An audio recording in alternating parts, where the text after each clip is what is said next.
Academy episode 35. I want to celebrate. As an industry, we need to keep supporting top-tier suppliers like that. If we're going to elevate the level of our industry as service providers.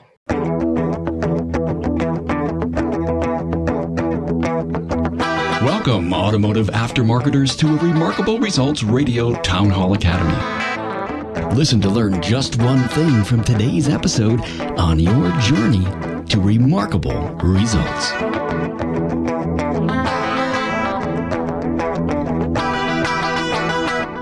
Hey, welcome, automotive aftermarket professionals, to the Town Hall Academy, episode 35. You know, loyalty is an important discussion for any business. You work hard every minute of the day to create the right culture to permeate customer loyalty in your service business. Now, I do believe that the Supplier network works very hard to build loyalty from the service professional, and we're going to talk about that in this Academy episode. Carm Capriato here, thanking Jasper Engines and Transmissions for the support of the Town Hall Academy. Jasper has over 2,000 associates, 3 manufacturing facilities, 2 distribution centers, and 45 branch offices across the country. They're all working to produce, transport, and deliver the perfect product. Now, that's what they do best. Keep customers happy. Joining me for this important discussion on supplier loyalty is Bill Nalu from Interstate Auto Care in Madison Heights, Michigan, John Bridgwater from Wright's Automotive Service in San Leandro, California, and John Eppstein from John's Automotive in San Diego. Now, today's podcast has a sister video. If you'd want to see the discussion in action, you can find it at remarkableresults.biz/A035. Now, there you can view the Academy as it unfolded. You will also find extended bios on my guests and links to their previous episodes. Also on the show notes page, find an important part of the Academy. Yeah, a compilation of the key talking points already done for you. In a recent survey of my listeners, they told me that besides the typical places they would listen to the podcast, like in their vehicle or at work, they also said in the shower, mowing the grass, walking the dog, on vacation, on the beach, and even sewing. Hey, thanks for listening in all your right places. Now, no matter where you find the time for the education, I thank you for engaging in the Aftermarket's premier podcast. Honored to have you partake in this huge content library. Hey, now listen to Supplier Loyalty, the service professional's perspective. Joining me, Bill Nalu, John Bridgwater, and John Eppstein. Here we go, and enjoy. I read Simon Sinek. You know, the book on why. He says loyalty is when people are willing to turn down a better product or a better price to continue doing business with you. Loyal customers often don't even bother to research the competition or entertain other options. Isn't that interesting, his definition of loyalty? And yet, loyalty, he says, is not easily won. Repeat business, he says, is easily won, and all it takes is more manipulations. Now, put that in the back of your mind as a thought. He talks about manipulations that lead to transactions, not loyalty. It's like a reward or a trip. Non-manipulating deep loyalty, I believe, has value. Someone that is not trying to pull your buttons, but you're working together in a partnership. So I want this to be an episode where aftermarket leaders from all aspects of the industry will want to watch this over and over again to understand what it takes to provide an offering that creates loyalty among their customers in a world where loyalty is so hard to find anymore. What will it take to maintain the certain loyalty levels that are out there? Are you hearing from your suppliers? Do you know any corporate leadership? Do you know the local parts store's owner, the district manager, if you're in a big corporate, if you buy from a big corporation? Do they listen to you? Ooh, you may talk, but do they actually listen? What do they want to do for you? Are their business models changing that's going to affect your trust and potential relationship? Have you ever been part of your supplier's customer executive councils, where your supplier listens to you and shares their plans and strategies for keeping you strong and a profitable business? So these are all important guideposts that I've just discussed to try to measure loyalty in relationships. So let's get in it, guys. I know you've got an awful lot of great things to say. Let me start with you, Bill. People buy from people they like. Is that true? I guess my jumping off point into this episode today is, this couldn't have come at a better time. I'm on the end of, I just completed a 2-week trek sort of. 2 weeks ago, I was at my ATI training, my 20 group in Illinois, and then we wrapped it up in Grand Rapids, and Outerwear's our wholesale distributor, had a meeting and basically wanting to elicit sort of where we are, where we're going. Wow. And then last week was the Dealer Advisory Council for Out of Value Bumper to Bumper. And man, oh man, let me tell you here, I am happy to report I have got the best relationship with my supplier. I couldn't be happier at where we are today and where we are going as a distributor and as an industry. And so this is sort of where we're headed this in the next hour. Hopefully they're listening and they understand that we appreciate them, and just as much as they appreciate us. Funny how that is. The more you appreciate your customer, the more that customer appreciates you. What's more price proof than that? So you're really going to be hot on the edge of some stuff. I know there's a lot of things maybe you can't tell us, Bill, but maybe you can give us the pulse of how a distributor like you buy from and then their program group is looking at connecting and communicating with you to keep you successful. Now, that doesn't necessarily buy you loyalty, but it sure does bridge the communication gap, doesn't it, in your needs? Carm, what secrets are there really when you think about this? This is about customer service. This is about the facilitation of providing a customer with what they say they want, and perhaps some of the things that they don't even realize they need yet.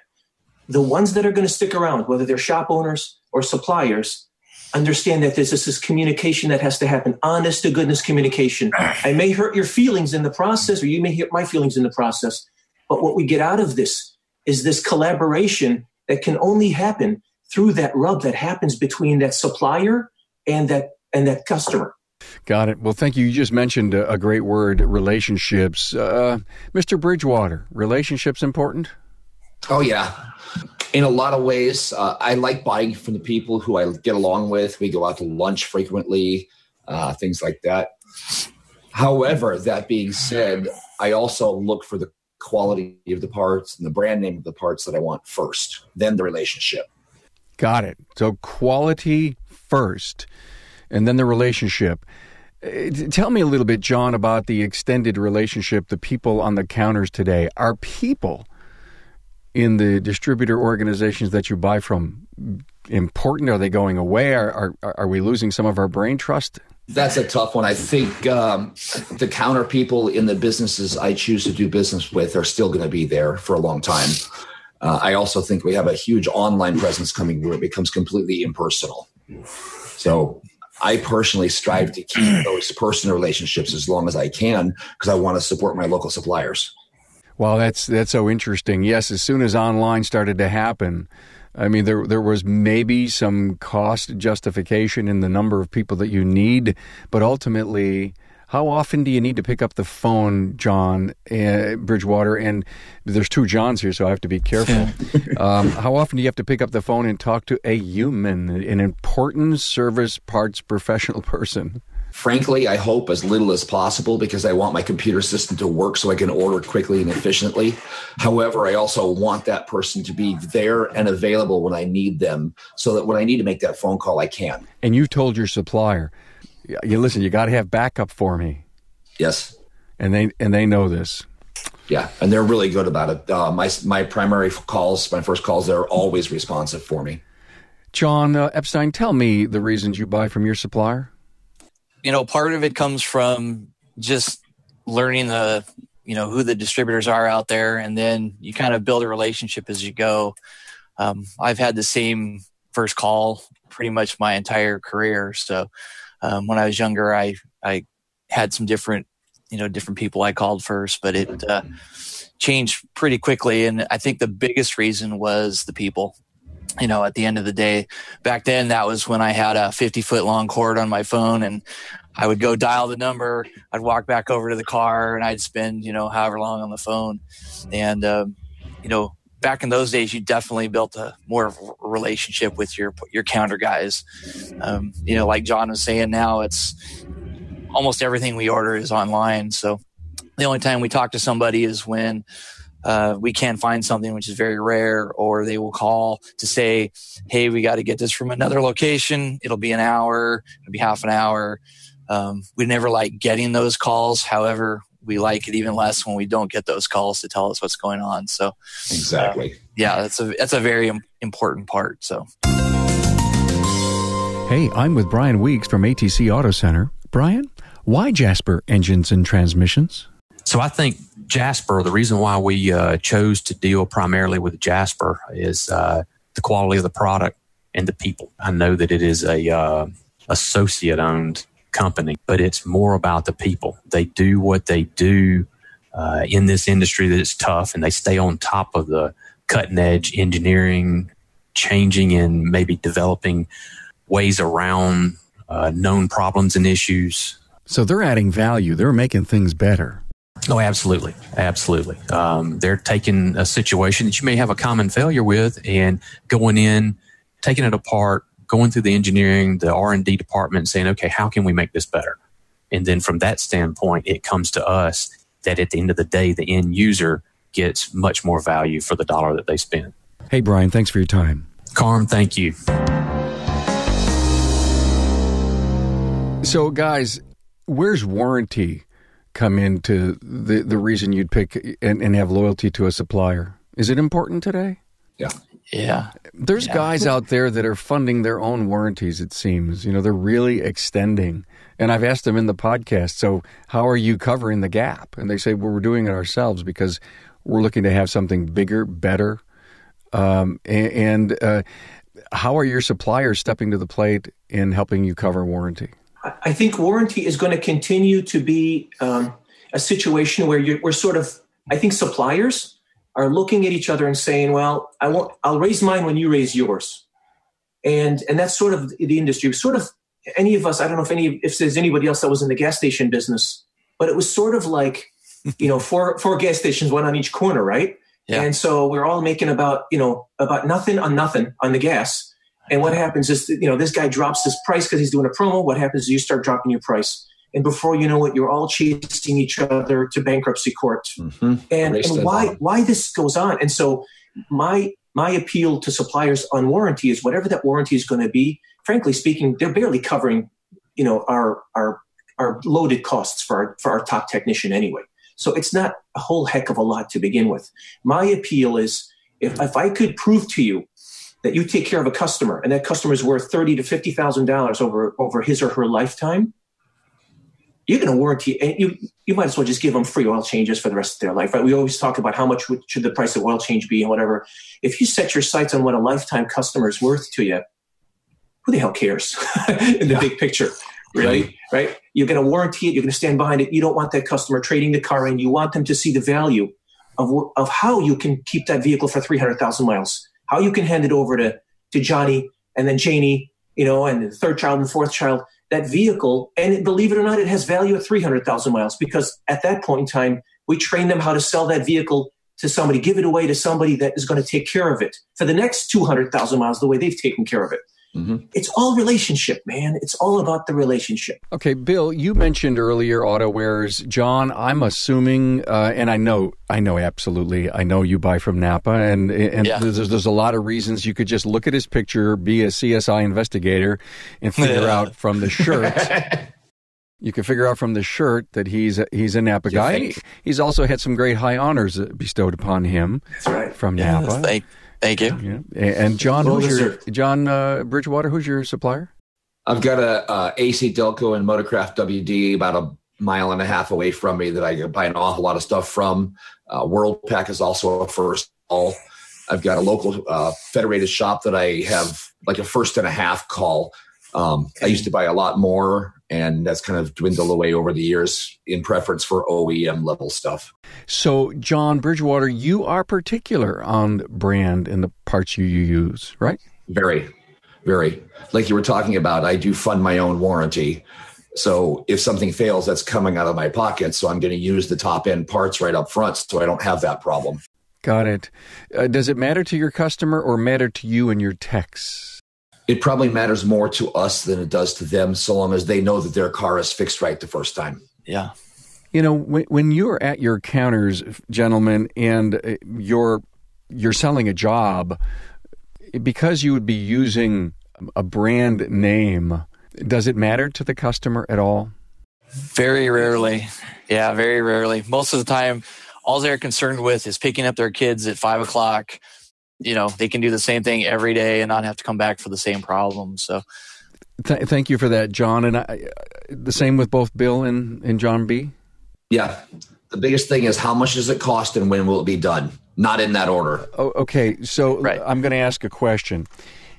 Considering we're talking about supplier loyalty, and can we throw the manufacturers into the supplier mix right now? And I'm going to take some liberties to do that, because I think those relationships are critical at the at the manufacturer supplier relationship, and how it all feeds into the service professional. They spend an awful lot of money, our major suppliers. I mean, I've got two of the biggest brands in the industry that support the podcast, and they pour a lot of money in their brands.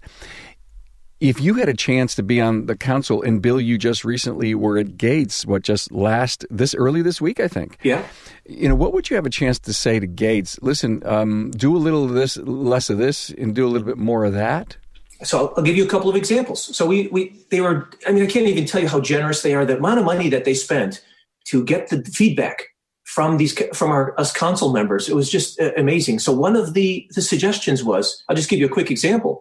They had a hose that had a special internal chemical resistance to diesel oil, and that was deteriorating the OEM application.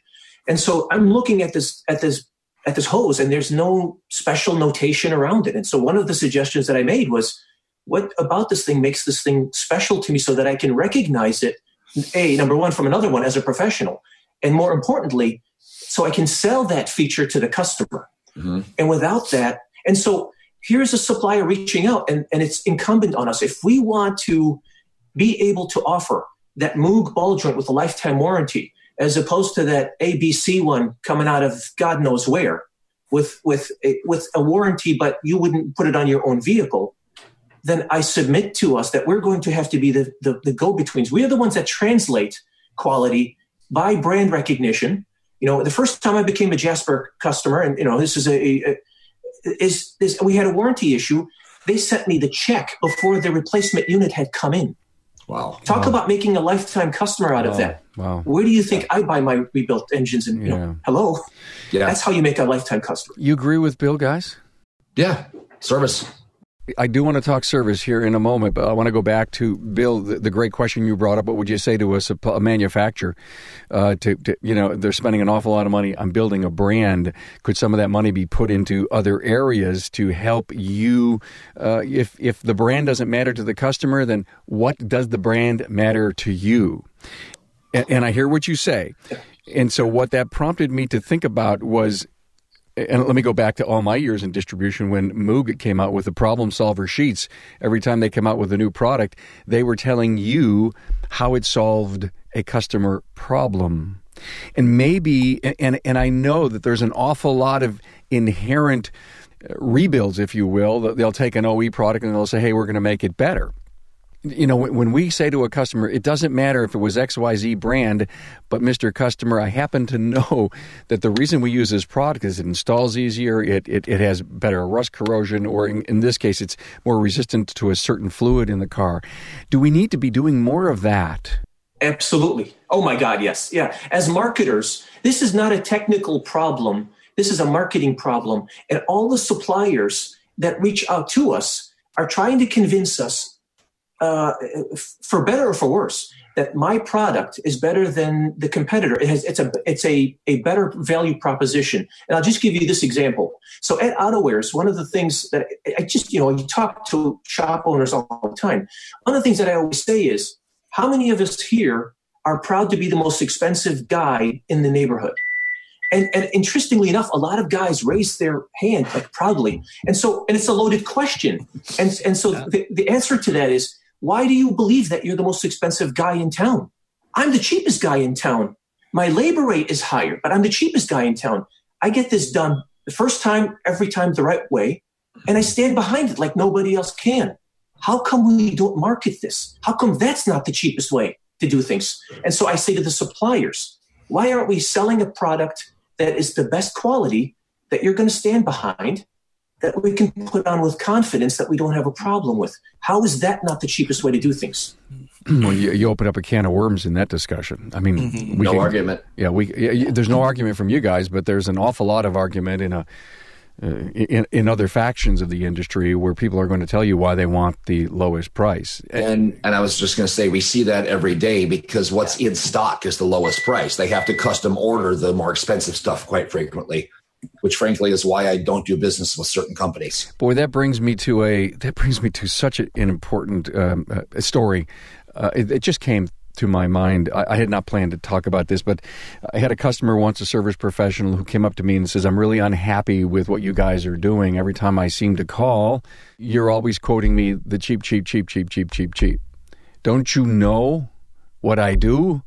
I need and want the brands I love, the people that are making great products are making them themselves, the prime OE, they're OES manufacturers, and they have a fabulous aftermarket brand. And that really hit me upside the head. That hit me up because the way the industry was changing to private label and the influx of everything from overseas, I realized, why was I forcing my customer to go to always, I put people in buckets and I shouldn't have done that. So John Eppstein, in your case, does your supply, when you're buying on your computer, do you have a preference to say, I want to see all the brands first and then maybe the seconds next? We do not install the lower dollar white box, whatever you want to call it, parts. In fact, that's one of the perks of having a good relationship with the parts guys is when I order, say NGK spark plugs and they don't have them, they're not going to, drop champions in and send those over instead. They know what we use. There are certain parts that we don't use from Napa, we get elsewhere. And it's just a preference from over the years. And it's the same with the brands. If we order a water pump and they don't have a new one in a certain brand, they're not going to send us a cheap one. Because too many times they've done that. We send it back. They're like, what's wrong? It fits. And then, so most of the guys know, we have our brands that we use and nothing else. John Eppstein, do you believe that's part of the reputation of your shop, those choices you've made? Absolutely. Yeah, absolutely. We have a 3-year, 36,000-mile warranty. And part of that stems from when we were at 2424 and we had a customer come in and they had an alternator. She was, 3 years old, 10,000 miles. In my mind, that's not right. We still replaced it for free. So if you're going to do that stuff, you might as well just have the warranty, pat yourself on the back, promote it, let people know that you're going to do it. Because it's hard to promote that, hey, if that goes out past a warranty, we'll replace it anyway. Right. And charge accordingly for it. Yeah. So yeah, it's the quality parts. If we were putting on the cheap stuff and cars were back every 6 months, that's not going to help our bottom line. Bill mentioned the cheapest. It's not the cheapest. It's the best value is kind of what we call it. The best value. Best value. Yeah. I use those words daily. Hold that thought, John B. But John E., the best value. Sometimes, though, the best value for a 12-year-old car is not the major brand, or is it to you? We take a very close look at not only the car but the customer, and I guess it's not really a close look, because we have a conversation with our customer and we know what their plan is for the vehicle, and we know a lot of times they say, "Oh, I'm going to keep this for a few weeks, and then we're going to get rid of it," and then 3 years later, it's still And so when they say that and they ask for the cheaper parts, then we push the conversation a little farther. Are you sure? Because if we put this on and it fails, and from time to time, we will go with the cheaper product. well, you do a lesser warranty, if that's what's in the best interest for the customer. But we remind them that, hey, if we go cheap, we cut corners. 6 months down the road, you got a problem. We can't stand behind it because this isn't what we do. So, yeah, it's a real good conversation with the customer. A good conversation with the customer, and then you make a decision because you obviously want to take care of them. John B., I remember you just lit up when we talked about that. Tell me your story. I use the term best value on a daily basis with my clients. That's what's the most important to my business and what we provide to our people. There are some customers that are not ours. So if they don't want to do things our way and like our warranty, maybe they're not a customer for me. I don't have to have all the customers. I have to have the right customers. John B., I want to congratulate you on your part-time gig with Standard Motor Products. Thank you. Yeah, John's doing training for Standard out there on the West Coast. I think you've actually been as far as Texas, haven't you, John? I have. Yeah. I think you and I had about a 2-hour conversation. I was driving across the Texas plains. Yeah, one day he calls me up. He says, I have some time to kill. Let's talk. And so I said, sure, it's great. Let's catch up. And, he's a world-class ASE honored technician. Very, very few in the entire industry have gotten John's allocates, and we'll mention all that in his extended bio. But glad to have you here. Your first time on the Academy, John B. So let's talk about service, supplier service. I guess it's cool. We have e-commerce and the speed of ordering. What about the speed of getting you the product? They're good. You're happy with that because they're a mile away. How could you go? They could walk it to you. I got Worldpac that delivers every 45 minutes. I've got my shop around the corner. They send a driver, a counter person if they have to, immediately. And the other, my main first call, they, a couple miles away, and they sometimes use Amazon for delivery, and they're fast. What do you mean they use Amazon for delivery? They contract their delivery with other companies. And last week, for the first time, I saw a guy with an Amazon label on his shirt bringing me a part. So interesting that you brought up the word Amazon. I wasn't quite sure we were going to go there, but maybe we will. Let's hammer in on delivery service, guys. John, you're lucky enough to have somebody that close and willing to the creativity of hiring out. I can imagine Uber come and get this part, bring it to John right away. I mean that's going on. Really, wouldn't it be cool if we could all hire out and have positions filled on demand as we need them and not have to pay for it when we don't? For most of us, we can't do that. We hire technicians, we hire counter people, and we pay them whether we have work or not. Right. For them, they can hire a delivery person as they need them. And if they have less deliveries per day, they send them home. That's a real clever idea on demand. I'm sure there's a supplier out there. Oh, by the way, we will have a supplier roundtable talking about the loyalty and their connections to the service professional, and I am working on that. And if anyone who's listening, who's a supplier, would love to get on the show, carm@remarkableresults.biz. Okay, service guys, it's always in the top 5. It seems, being able to access the part because you're working on productivities inside of your shop.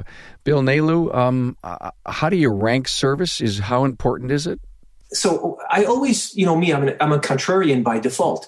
What I always tell, one of the first questions I answered for my supplier, my outerwear supplier, was, what do you need for service? I said, here's what I need. Is I need you to realize that, to think of beyond the delivery of parts. I mean, in Metro Detroit, parts acquisition is not an issue here for us. And where there is, we've got a couple of loaner cars to bridge that gap. That's not the issue here. The issue is going forward, and you bring up the Amazon, the big Amazon gorilla. Amazon is not a revolution. Amazon is an evolution. Amazon, the Amazon concept has been around forever and a day. It's just now showing up in a really big way in our market now. And so I ask of my supplier to do the same thing that I ask of my customer. Just give me a second to explain the why much and the how much. And 9 times out of 10, that customer ends up understanding that we're just in a race for time here. Given enough time, they could go to school for 20 years. They could save enough money to build their own shop. They could take enough time to fix their own car. But what they're not going to be able to do is, if time is no issue. But unfortunately for us, time is an issue for everybody. That's the one thing you cannot purchase in life. And that is this time that we're spending. And so we're in a race to provide as much value in as little time as possible. And so my supplier understands the way I understand and the way I advise it to my customer. And that is that we are, in specifically in the case of this conversation here, is you are a program provider. You're going to provide me with I can't spend enough time learning about all the things that are out there in terms of, whether it's digital vehicle inspections or whether it's, the websites and SEO and what have you. But who can afford it? The one who's got 300-400 shops that they're providing service to every single day. They see a much broader picture of where we are, and they can be much more valuable to me if they can show me what this relationship is worth beyond the part and the warranty of this part. Does that make sense? It does, and I do want to go there. I want to go to the, if you will, that extended level of support, and let's not forget to talk about that. But let me just stay for one more minute on service, or as long as you guys want to talk about it. My experience always said this: the call came in, or the order came in via e-commerce. You look at that ticket; it's for pads and rotors, and maybe calipers and seals. Who knows? But it's a fairly decent order. It's one of those high on-demand orders that that the car's probably on the rack, but it could be being ordered for tomorrow. But no one wants to tell the supplier, hey, I don't need that in a hot shot environment. I don't need that in a 45 or a half hour. And the pardon? Yeah, we do. Yeah. I do. If I need it for tomorrow, I tell them, bring it tomorrow. Listen, you guys are at the top of your craft, and maybe some of the people who are listening will learn from this. And that is this conversation that needs to happen. I'm the shop owner. You guys are the supplier. Hey, when I need an emergency, I expect you to help me. I don't care if it's 10 minutes, drop everything, take someone from the back room and send them. If I have a non-delivery status, I expect your normal 20 half-hour turnaround. But if it's for tomorrow, I want to give you a break. I don't need you to, jump through hoops to help me. And I think suppliers want that in a very big way. And you guys do that, but there's a lot of people that don't. Let me make a comment on that. I have one supplier who I'm not using so much that does give me that 20, 30-minute turnaround, even when I tell them I don't need it until tomorrow, because they're trying to earn more of my business. Yeah. And that's fabulous. And that's just so great to know that they're able to say, hey, we're on our way. We go by John's all the time. Boom, boom, boom. He gives us 10, 20,000 a month. John is like a son. And there's nothing you wouldn't do for family, right? Yeah, on that, we do the same thing. If it's not in a big rush, we let our providers know. And, I think one thing that should be done a little more is sitting down with your supplier and going over not only what your wants and needs are, but what the wants and needs are of the supplier. Because if you're willing to give a little, to the supplier, kind of like, just like you said, you say, hey, we're not in a big hurry. This, we can get this tomorrow. That's fine. Those are some important things. And as we know, sometimes, we're in a hurry. Well, it's the same with the parts guys. If maybe they've got, 5 other deliveries that have to go, and if they can put it off for an hour, that's a big help to them. Yeah. Okay. I have a question for all of you, and I'm going to give every one of you a chance to answer. How important is trust? Way up there. Yeah. Way up there. Okay, John. Is it your number one concern?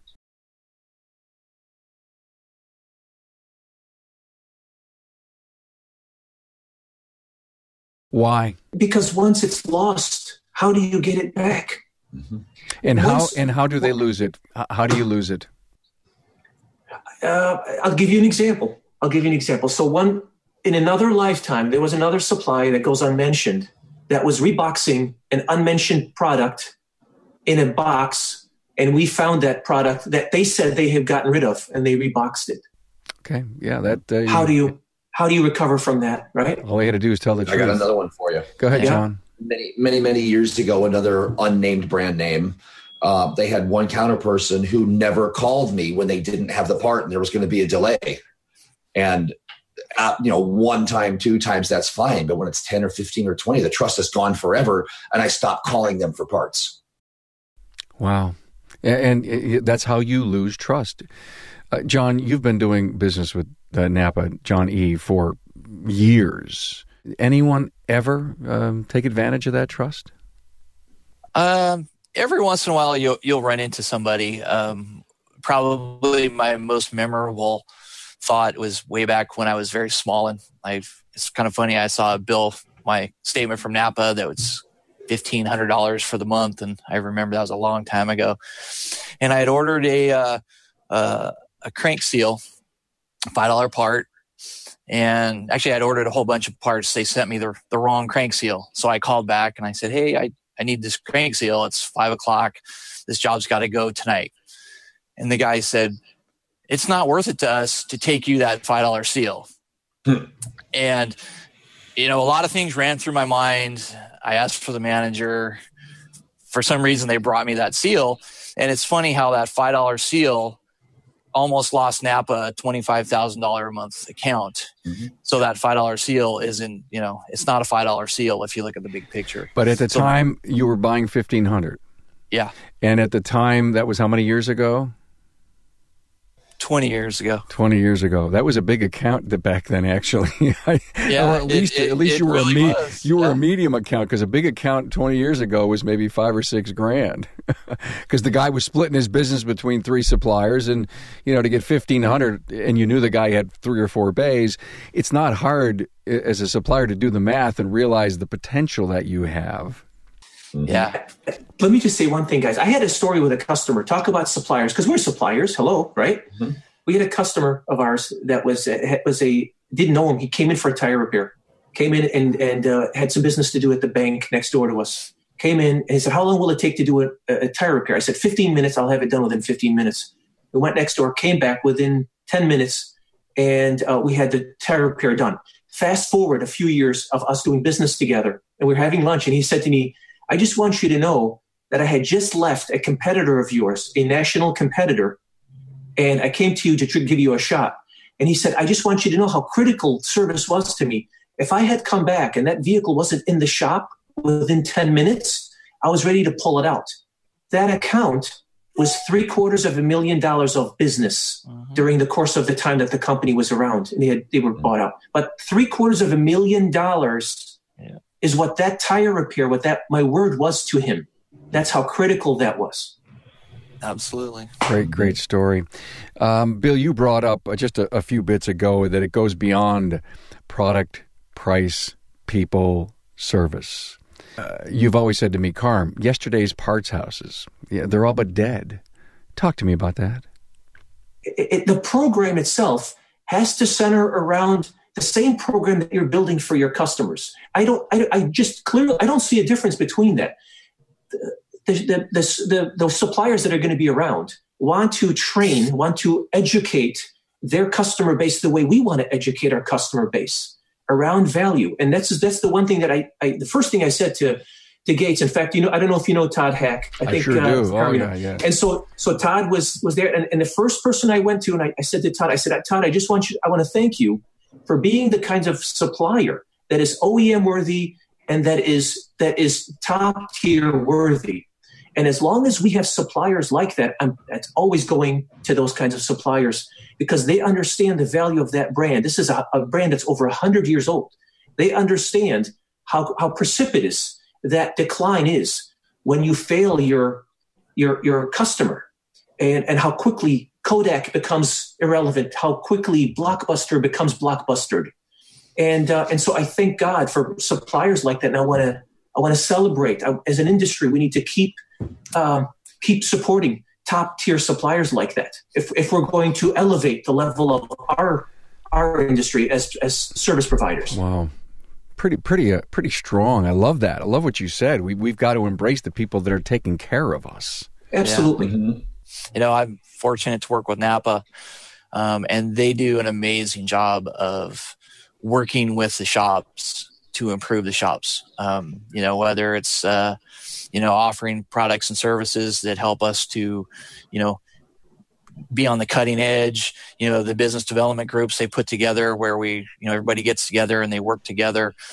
They're always putting the shops kind of at the front, trying to work with them, teach them. They offer training. I mean, I can go on and on and on all day long. They've done an amazing job of recognizing that the more successful we are, the more successful they are. And so they put a lot of time and effort and money into making sure that we have those tools available so that we can become better. By the way, so is this company right here. That was what I was impressed with when we started to work together. And their local rep has a breakfast meeting once a month, and all of his customers are invited to it, and I've been invited to it. So I hang out with guys like you and listen to them talk about and it's nothing to do with engines or transmissions. It's all to do with making them more successful. Can we get a speaker? What's going on? Let's share ideas. Pretty darn impressed with that. And of course, Napa is so much like that. They do care to go way beyond. And Bill, you mentioned the word training.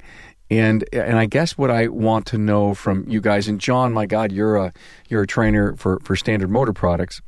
There's quality service training, there's quality business management training. Are we getting? Is the industry, the service professional, getting enough of that through the supplier channel?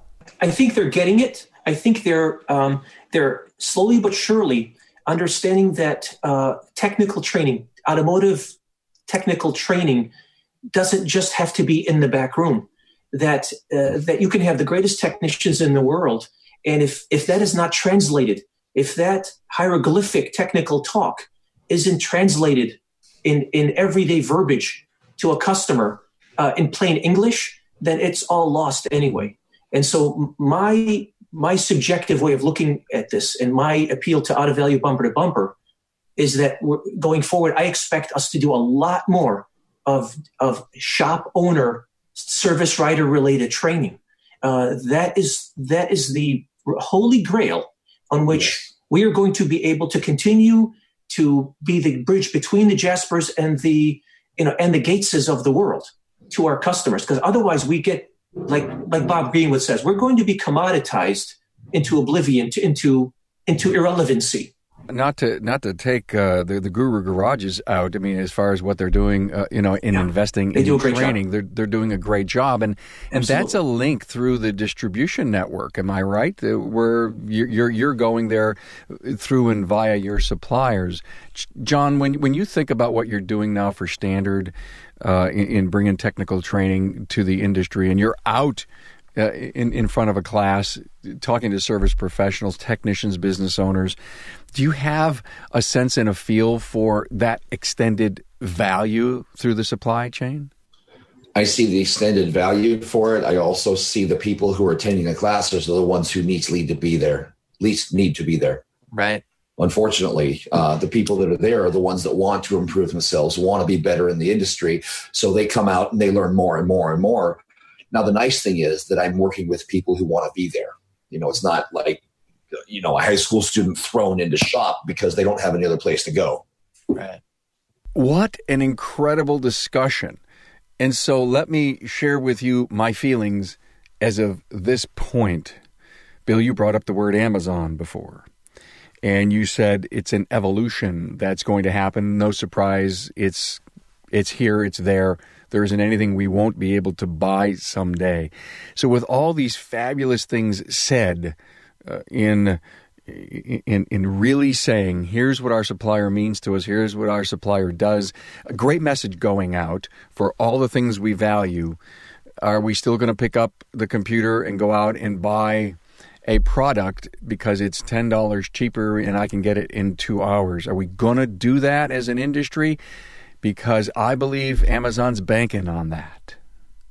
I suppose the day that happens is going to be the day that I can walk in with my Budweiser into a restaurant and I'll bring my organic tomatoes and I'll bring my own steak from cattle that But now, Bill, right? it's not about the person bringing you the parts they bought on Amazon. It's about you going away from the supply channel that you have for years and buying a product and saying, "Yeah, thank you so much, AutoWares, for all the things you do, but I just gave Amazon $1,000 this month." Sure. I mean, what's going on, guys? I mean, talk to me. You guys are leaders in our industry. Talk to me on how you see that. I'm not going to use Amazon unless I can't find it anywhere else. There have been a few things I had to go to eBay or Amazon for 2 or 3 times a year. I firmly believe in supporting local business and taking care of the people in my community. It's part of the brand that I'm trying to build. John, do you think you can make more money by buying from Amazon? No. I have a matrix that I put on my parts, and it is what it is. So if I buy it cheaper, I sell it cheaper. Yeah. Frankly, I'd rather buy a more expensive part. I mean, if you want to talk about margins, I make more money. You're going to make more gross margin dollars, aren't you? And unless you've got a crazy matrix that says, "Oh, I bought it for so much less, and I could actually really bump my margin up." And is that, guys, just a false way to sit back and say you made money playing with all that gap? Or is that just real honest to God, really big dollars? If I could buy the identical part from an e-com supplier, why not? I'm not looking to get greedy. I don't want to get rich. I want to be able to have a comfortable life and sustain my business. A model, this may be a little off topic, but one business model I'm considering is selling parts at cost and making all my margins on labor. Yeah. That way nobody can shop me anymore. Yeah, so what John's talking about is business model transformation. So let's give up our margin on parts and just make it up on labor. So maybe we charge $250 an hour. The fact of the matter is Amazon is a disruptor, but so this is, let me tell you where Amazon can potentially be a game changer for this industry. In the following way here. What if Amazon were to become a network provider, would become the highest level of referrals in the industry, okay? So RepairPal is a top quality referral site. I'm a proud customer of RepairPal. They send us customers who are asking questions about price. And if you don't answer those questions without answering the question, right? There's a tactfulness to being able to answer to this customer, to say to them, would it interest you to know that you may be headed in a more expensive route? Can I offer you a cheaper way here? Rather than you diagnosing this body control module here, let me ask you a question. Can you tell me what this body control module does? Oh, you don't know? Why are you headed this way? Why do you want to spend more money than you need to, right? If we don't handle this business at the counter this way, then we're just going to have people hang up and be frustrated at this commoditization of price, part. And nobody's asking about, what if it doesn't work? What if it doesn't fit? Right? So, Bill, you're saying that you'll take the referral, but you'll give up 20%? So this is sort of where I think it could be headed. If they elevate the industry, if the Amazons of the world and the like elevate the industry and say, we're only going to accept ASC Blue Seal shops, and we're going to provide lifetime warranties on our parts and labor. Do you think we could charge $250 an hour on labor and forget about that? Right? And more. Yeah, sure. So this is what I'm talking. This is a possibility. Do I think they're going to do it? I don't think so, because I think everybody's still chasing price. And here's my answer to that is, if I offered you a part for free as a supplier, and it's the biggest piece of junk ball joint in the industry, and there's a 50% failure rate on this part, would you accept this thing for free? No, you wouldn't. You wouldn't.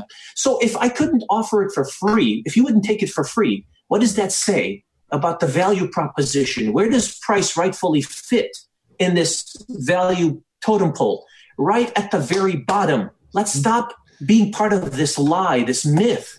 It's a downright lie to allow a customer to sort of take on this moral high ground that, why are you overcharging me for this part? I'm not charging you for a part. I'm charging you for an installed warranty part. This whole value proposition, Bill, we've covered some incredible grounds here. Would you guys ever, let's go around the room. Would you guys ever change away from your current supplier? And if not, why? So for me, the only way I'm going to change my supplier is if they can't meet my needs.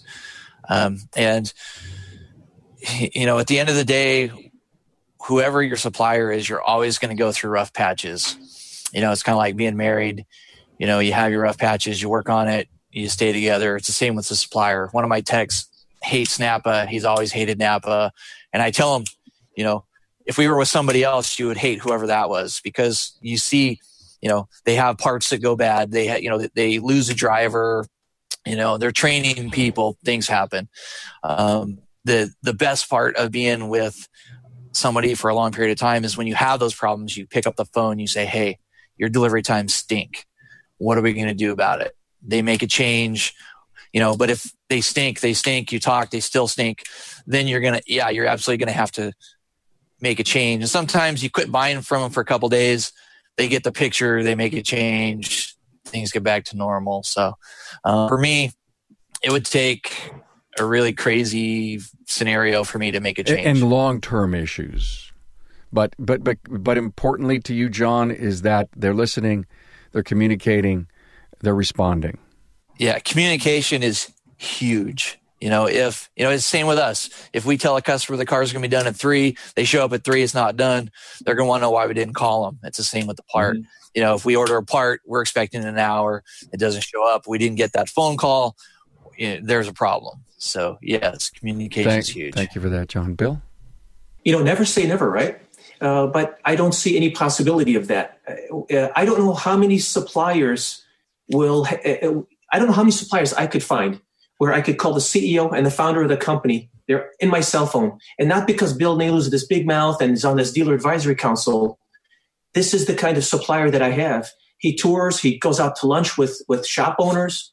And what more can you ask for from a That's WD? you, though, Bill. You want that relationship. And I guess let me encourage to the rest of the world, to the rest of the service professionals, you want that relationship. Because it's just like the story of fixing the tire. You've got to have that relationship because you never know where it's going to go someday. They get it. That's all I can tell you. They get it. Good for you. Thank you. I'm going to give you the last word, John B. I'm with John that I'm going to change a supplier if they no longer suit my needs. Kind of like changing friends. If you're friends with somebody for 30 years and all of a sudden you go completely different ways, you're just not friends anymore. Same thing with a supplier. If the supplier is not going to bring me what I need, how can I use him? Guys, this was, as all academies seem to be, they find a life of their own. You guys brought incredible wisdom and insights to us. It's Town Hall Academy 35. We'll have it all repurposed out there by next Wednesday. Hey, thank you all so much for being here for Supplier Loyalty, the Service Professional's Perspective. Thanks for being on board to listen and learn from the premier automotive aftermarket podcast. Until next time,